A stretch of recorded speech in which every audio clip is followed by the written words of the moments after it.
안녕하세요, 김용석입니다. 오늘은 뻔하고 그저 그런 문서와 프레젠테이션에서 벗어나는 3가지 방법, 프레임 디테일 임팩트에 대해서 말씀드리겠습니다. 저는 기획을 할 때나 완료하고 나서 또는 다른 사람들의 문서를 코칭할 때 그저 그런 논리구조와 스토리라인 아닌가 하는 차원에서 3가지 측면을 돌아봅니다. 첫 번째는 내가 설계한 논리구조나 작성이 완료된 문서를 청중이 쉽게 이해할 수 있겠느냐입니다.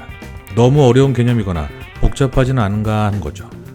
두 번째는 와닿느냐입니다. 내가 주장하는 메시지에 진심으로 동의할 수 있겠나 하는 문제죠. 아마 모호하게 설명한다면 전혀 감흥이 없을 수도 있습니다. 코치로서 제가 가장 많이 잔소리를 해대는 분야죠. 세 번째는 메시지가 밋밋하지 않고 충격적인가 하는 겁니다. 반대되는 개념은 뻔하네. 글쎄 이걸로는 너무 약한걸. 나도 아는 내용이잖아. 예상 범위 내야. 같은 게 있죠. 쉽게 이해시키기 위해서 저는 간단한 구조의 프레임을 만들려고 조언합니다. 와닿을 수 있는 느낌을 위해 좀 더 구체적으로, 더 디테일하게 가야 한다고 얘기하죠.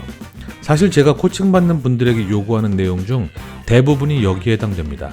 프레임은 쉽게 만들기 어렵지만 디테일은 당장 시작할 수 있는 거거든요. 세 번째는 임팩트입니다. 뻔하지 않은, 예상 범위 내에 있지 않은 결과를 만들어내기 위해서 노력해야 하죠. 프레임, 디테일, 임팩트 이 3가지가 내 기획과 결과물을 다시 한번 체크해 볼 수 있는 체크리스트입니다. 프레임부터 한번 보죠. 사례로 알아보는 게 가장 쉽겠죠. 2007년 애플은 아이폰의 최초 출시를 앞두고 있었습니다. 그 당시엔 아이폰에 포함된 기능 하나하나가 모두 볼거리여서 설명해야 할 부분이 정말 많았죠. 스티브 잡스도 그 부분을 걱정했던 것 같습니다. 그래서 아이폰을 3가지로 함축해 설명하는 아주 간단한 프레임을 만들었죠. 안녕하세요 여러분. 아마 이 자리에 오시기 전에 어떤 제품이 나올 거라는 루머를 들으셨을 겁니다. 하지만 그 루머는 틀렸습니다. 지금부터 보여드릴 신제품은 3가지입니다. 첫 번째 신제품은 터치 컨트롤러 작동되는 와이드 스크린을 가진 아이팟입니다. 두 번째 신제품은 여러분들이 루머로 들으셨던 바로 그 애플표 스마트폰이죠. 세 번째 신제품은 전혀 새로운 개념인 인터넷 단말기입니다. 이 3가지의 신제품을 여러분들에게 오늘 보여드리려고 합니다. 그런데 말입니다. 여러분 이걸 따로따로 떨어진 3개의 디바이스로 생각하셨나요? 그렇지 않습니다. 이 3가지의 기기는 이 아이폰 한 대에 모두 들어있죠. 아이팟, 폰, 인터넷 커뮤니케이터가 아이폰 한 대. 자, 다시 한번 복습할까요? 아이팟, 폰, 인터넷 커뮤니케이터가 이 아이폰 한 대. 네, 좋습니다. 이제 시작해볼까요? 네, 실제로 이렇게 발표합니다. 3가지 카테고리로 설명한다는 것을 머릿속에 각인시킨 다음에 3이란 프레임을 중심에 두고 앞뒤로 UI에 대한 설명과 출시일과 가격을 설명하는 부분을 두어서 전체 80분의 프레젠테이션을 구성하죠. 이것이 유명한 애플의 3의 법칙입니다. 간단한 프레임이지만 효과적이었죠. 스티브 잡스가 없는 지금도 3의 법칙은 팀 쿡에 의해서 계승되고 있습니다. 저도 가끔 사용하죠. 복잡한 것을 3개로 간단히 묶어버렸죠. 네, 이게 프레임입니다. 프레임은 이야기를 설명하는 일종의 거푸집입니다. 메타포나 우리에게 잘 알려진 2x2와 같은 그런 모델, 그림, 다이어그램, 단순한 한 문장의 선언으로도 프레임을 짤 수가 있습니다. 프레임은 내용 전체 이해를 돕지만 보통은 설득과 임팩트와는 별개로 작동합니다. 이번엔 디테일을 보도록 하죠. 디테일은 구체성을 가지라는 얘기입니다. 한마디로 청중의 마음에 와닿게 만들라는 거죠. 디테일이 있고 없고에 따라서 설득력에 차이가 생깁니다. 저는 수년 전에 에스컬레이터 손잡이를 세정하는 스타트업을 코칭한 적이 있습니다. 이 세정 장치는 이제 널리 보급되어 발견하는데 어렵지 않으실 겁니다.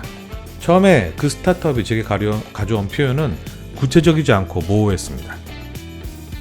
에스컬레이터 손잡이는 더러움으로 세정 장치가 필요하다 정도의 문장으로 이 장치의 필요성을 설명했죠.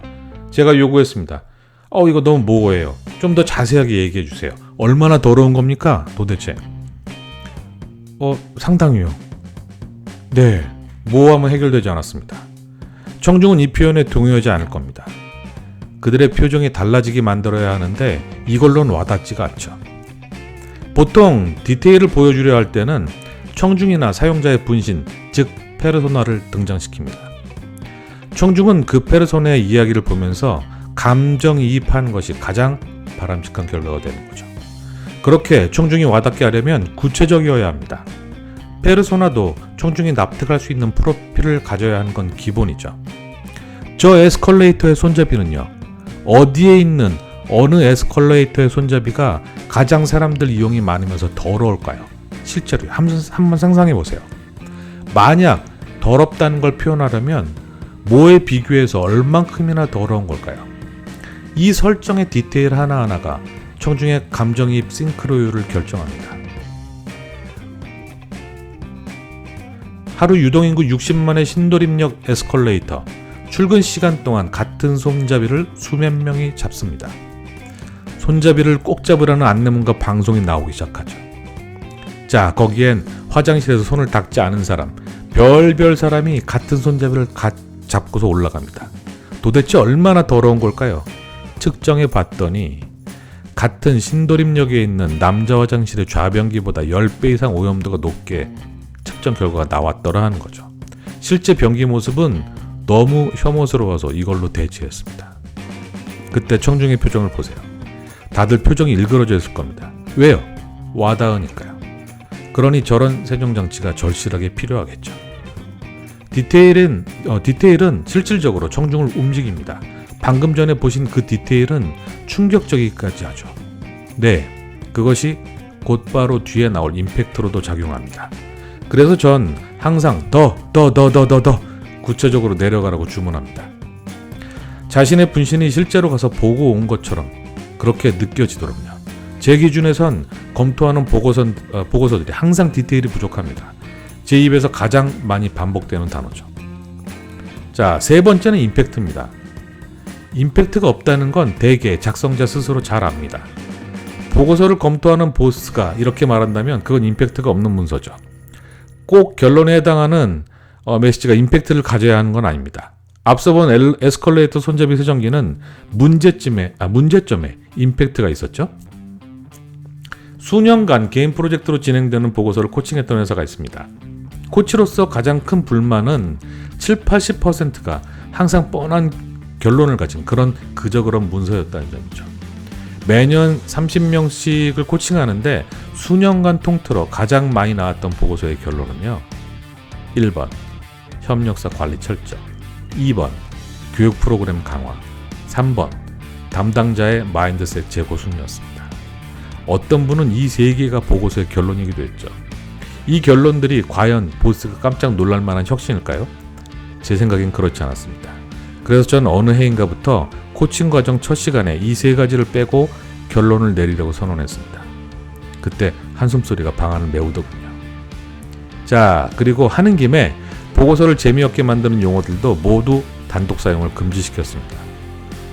생산성, 경쟁력, 안정성, 효과적, 효율적, 차별성, 전략적, 극대화, 원활한, 신뢰성, 이런 모호한 단어들이 문서를 뻔하게 그저 그렇게 만들어버리거든요. 단, 정량적 수치를 붙여서 얘기하는 건 괜찮다고 했습니다. 이전보다 뭐뭐에 의해서 2배로 높아진 안정성, 이런 표현은 괜찮다고 말이죠. 그리고 당장 초안으로 가져온 파워포인트를 열어서 찾기 바꾸기 기능으로 그 단어들을 지우라고 요구했습니다. 그랬더니 어떤 분이 허탈하게 웃으면서 자기 문장에 남은 건 조사밖에 없다고 한숨을 짓더군요. 하지만 모두 자신들의 보고서가 뻔한 단어와 문장으로 가득 차 있다는 사실을 알게 된 계기였습니다. 뻔해 보이면 그것 말고 다른 걸 만드는 게 기본입니다. 임팩트는 결론보다 오히려 문제점, 페인 포인트에서 가장 많이 옵니다. 구체적으로 표현을 바꾸면 없던 임팩트도 살아날 수가 있죠. 프레임과 디테일의 임팩트가 누락된 문서는 그저 그런 문서라고 할 수 있습니다. 세 가지 모두를 완벽하게 갖출 수는 없겠지만 적어도 계속 염두에 두긴 해야 합니다. 결국 이 세 개의 요소는 기획자의 머리에서 나오는 거죠. 그래서 기획 단계에서의 생각 정리가 중요합니다. 기획자에겐 프레임 디테일 임팩트와 연계된 세 가지 생각 정리 역량이 중요합니다. 첫 번째는 생각의 폭으로 다양한 각도에서 문제를 바라보는 시각과 시야를 말합니다. 두 번째는 생각의 깊이로 똑같은 숫자와 자료에서 남다른 해석을 할 수 있는 능력을 말하고요. 마지막으로 생각의 함축은 복잡한 것을 단순하게 추상화하는 능력을 말합니다. 이 기획자의 생각 정리 역량 세 가지 역시 따로 강의할 예정입니다. 오늘은 설득력 있는 논리와 스토리의 세 가지 요소인 프레임, 디테일, 임팩트에 대해서 알아봤습니다. 김영석이었습니다. 감사합니다.